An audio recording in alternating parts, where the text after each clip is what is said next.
Hello മക്കളെ, രണ്ട് ചോദ്യങ്ങളാണ് നിങ്ങളുടെ മനസ്സിൽ ഇപ്പോൾ ഉണ്ടാവുക. ഒന്ന്, സർ ഇനി ഞാൻ പഠിച്ചു തുടങ്ങിയാലും എനിക്ക് ഫുൾ A+ കിട്ടുമോ? രണ്ടാമത്തെ ചോദ്യം, സർ പഠിച്ച് തുടങ്ങണം എന്നൊക്കെ ഉണ്ട്, പക്ഷേ എവിടുന്ന് പഠിച്ചു തുടങ്ങും? അതായത് സ്കൂളിൽ ഇപ്പോൾ എടുത്തുകൊണ്ടിരിക്കുന്ന അവസാനത്തെ ചാപ്റ്റേഴ്സ് ആണോ ഞാൻ ഇനിയുള്ള ദിവസം പഠിക്കേണ്ടത്, അല്ലെങ്കിൽ ആദ്യം മുതലുള്ള ചാപ്റ്റേഴ്സൊക്കെ ഇപ്പോൾ ഓൾറെഡി മറന്നുപോയി, ഓണപ്പരീക്ഷയ്ക്ക് പഠിച്ച ചാപ്റ്റേഴ്സൊക്കെ മറന്നുപോയി, ആ ചാപ്റ്റേഴ്സ് ആണോ ഞാൻ ഇനി പഠിക്കേണ്ടത്? എങ്ങനെ പഠിച്ചാലാണ് എനിക്ക് ആ A+ കിട്ടുമെങ്കിൽ തന്നെ നേടിയെടുക്കാൻ പറ്റുക?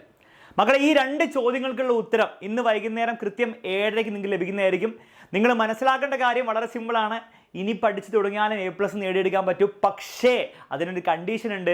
നിങ്ങൾ എന്തെങ്കിലും കാണിച്ചതുകൊണ്ട് അല്ലെങ്കിൽ കുറേ മണിക്കൂറുകൾ വെറുതെ എന്തെങ്കിലും പഠിച്ചതുകൊണ്ട് നിങ്ങൾക്ക് ആ A+ലേക്ക് എത്താൻ പറ്റില്ല. അതിന് വളരെ സ്പെസിഫിക് ആയിട്ട് കുറച്ച് പ്രത്യേക കാര്യങ്ങൾ തന്നെ ചെയ്താലേ നടക്കുകയുള്ളൂ. ആ കാര്യങ്ങളെല്ലാം തന്നെ ഇന്ന് വൈകുന്നേരം കൃത്യം 7:30 നമ്മുടെ ലൈവിൽ റിവീൽ ചെയ്യുന്നതായിരിക്കും. നിങ്ങളെല്ലാവരും ആ ലൈവിൽ പങ്കെടുക്കണം. ഓൾസോ ഇപ്പോൾ കറൻ്റ്ലി നിങ്ങളുടെ പ്ലാൻ എന്താണ്? അതായത് ആദ്യത്തെ ചാപ്റ്റേഴ്സ് പഠിച്ച് തുടങ്ങാനാണോ, അല്ലെങ്കിൽ കറൻ്റ്ലി സ്കൂളിൽ എടുക്കുന്ന അവസാന ചാപ്റ്റേഴ്സ് നിങ്ങൾ പഠിച്ച് തുടങ്ങാനാണോ, അല്ല അത് പഠിച്ചുകൊണ്ടിരിക്കാനാണോ നിങ്ങളുടെ പ്ലാന്?